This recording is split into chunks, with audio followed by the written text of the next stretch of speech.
Boa noite, meu nome é Fernanda. Eu vou falar sobre a influência do positivismo na educação. O positivismo, a filosofia positiva, teve um caráter pedagógico muito grande, né? E a educação foi a área que mais sofreu influência do positivismo. Busca no ensino científico suporte para que as ciências especializadas se desenvolvam. Antes do positivismo chegar ao Brasil, a educação era humanista. Era uma educação dada por jesuítas e com isso era uma educação puxada mais para o lado da religião, que era totalmente ao contrário do positivismo, né? Que só acredita no que se pode ser provado cientificamente. Então, os positivistas buscavam que o ensino fosse um ensino formador, que não fosse somente um ensino preparatório para o ensino superior. A pessoa teria que ter uma formação técnica. Então, com a reforma de Benjamin Constant, ele deu a liberdade de ensino, né? Com isso teve a criação das escolas técnicas e ele inseriu no currículo matérias científicas para que as ciências especializadas se desenvolvessem. Os princípios orientadores da reforma foram a liberdade e a laicidade de ensino e a gratuidade da escola primária. Além disso, pretendia tornar o ensino secundário formador e não apenas destinado à preparação do ensino superior. Então, o Benjamin Constant ele veio com essa reforma para poder romper a educação humanista, substituindo pela educação científica. O positivismo, então, por ele só reconhecer,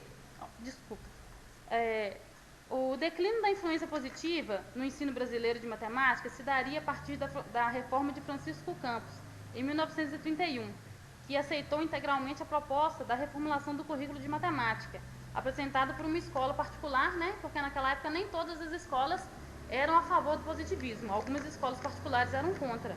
Então, o Francisco Campos aceitou a reformulação do currículo pela escola Congregação do Colégio Pedro II em 1928. Então, a reforma do Francisco Campos estabelece a união de todas as disciplinas matemáticas apenas na disciplina matemática. E o positivismo, por só reconhecer o que é conhecimento empírico e lógico, teve algumas críticas, porque com isso deixavam de lado as tradições e algumas crenças do povo brasileiro.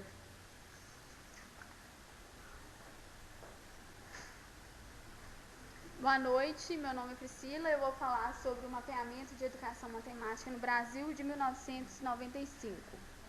Primeiro eu quero falar sobre a educação matemática. A educação matemática é uma área nova e ela tem sido confundida, né, com a matemática, que não é, né? A educação matemática, ela envolve outras áreas, né, como história, psicologia, sociologia e a própria matemática. Bom, e é necessário aí uma mudança efetiva, né, nas práticas pedagógicas. Por quê? Porque os professores, quando eles estão em sala de aula, eles se deparam com culturas diferentes, alunos diferentes. Com isso, eles precisam estar trabalhando suas práticas pedagógicas de modo a trazer essas experiências dos alunos, né, para dentro da sala de aula e usar dessas experiências para se ensinar matemática. O MEC ele tem trabalhado nesse sentido, né, estabelecendo os parâmetros curriculares nacionais de forma a nortear essas mudanças na prática pedagógica. O mapeamento ele foi organizado e difundido pelo INEP. O INEP ele é o Instituto Nacional de Estudos e Pesquisas na área de educação, né?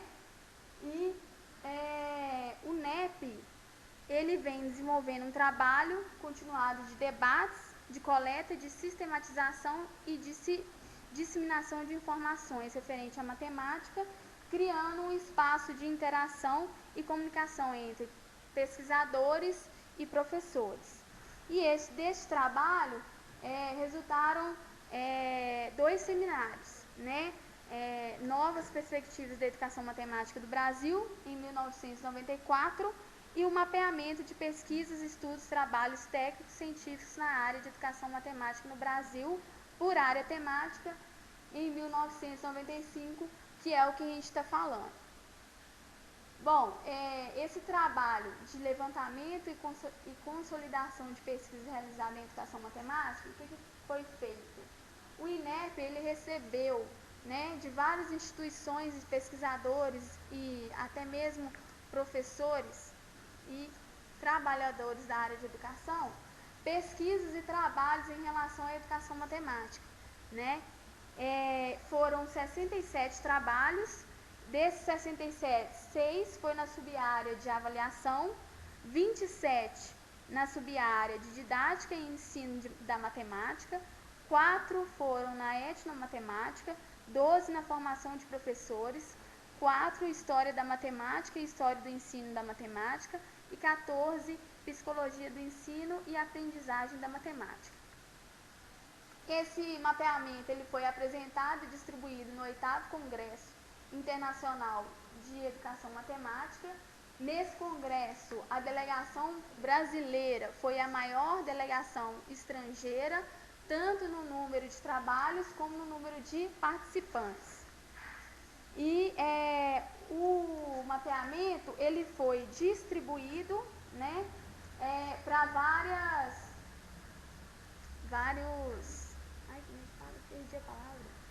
líderes, né, mundiais na área de educação matemática.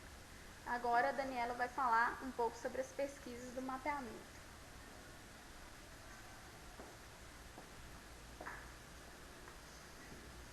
Boa noite, meu nome é Daniela.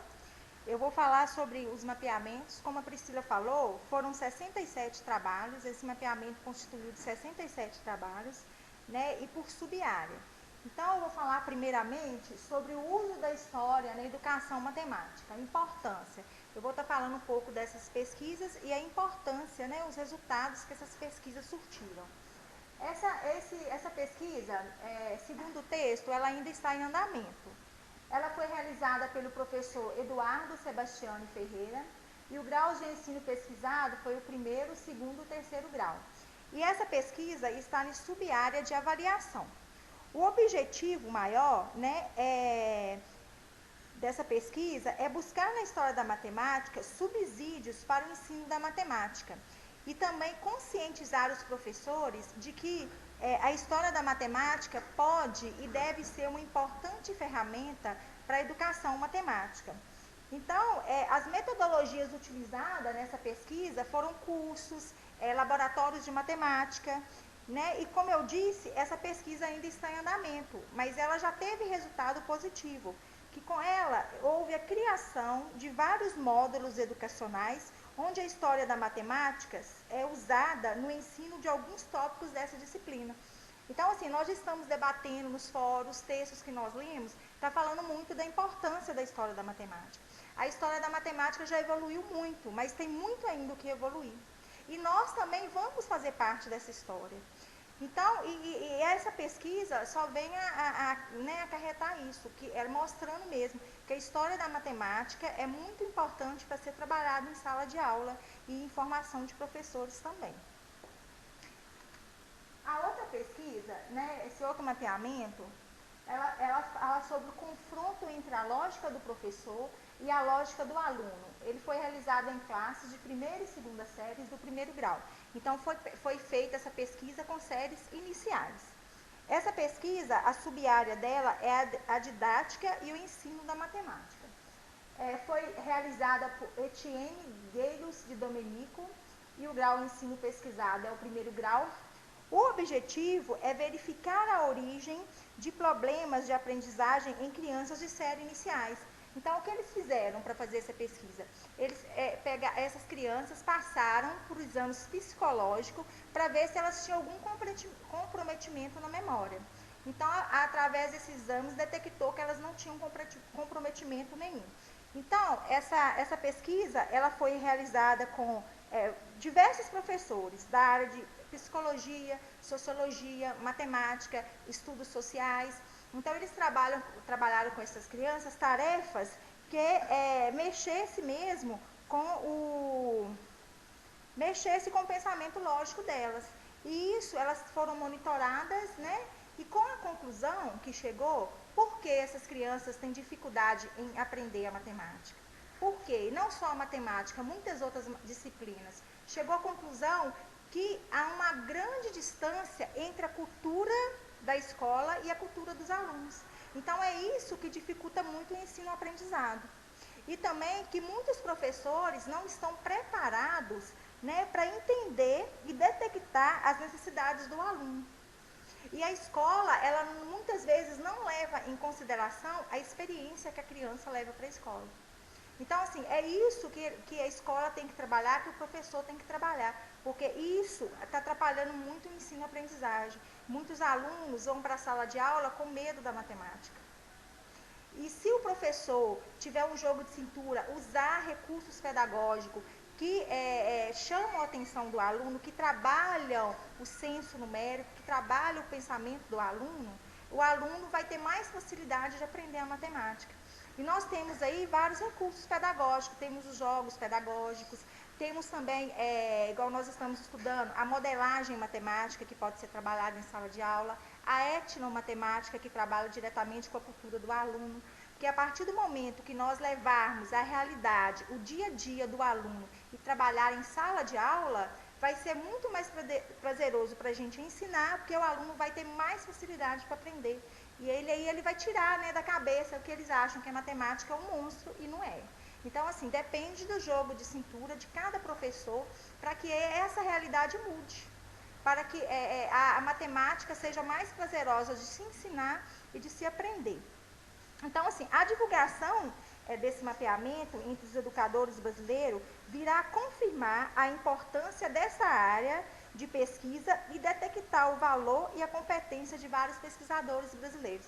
Então, assim, as pesquisas na educação matemática são muito importantes, tanto que, assim, mas falta ainda, né, pesquisar mais, porque falta investimento, mas até hoje a história da matemática já sofreu radicais mudanças. Igual eu falei antes, né, tem muito que mudar. Aí vai depender também de nós, né, procurarmos tentar escrever um pouco, participar dessa história da matemática. Então é isso que o meu grupo queria passar para vocês.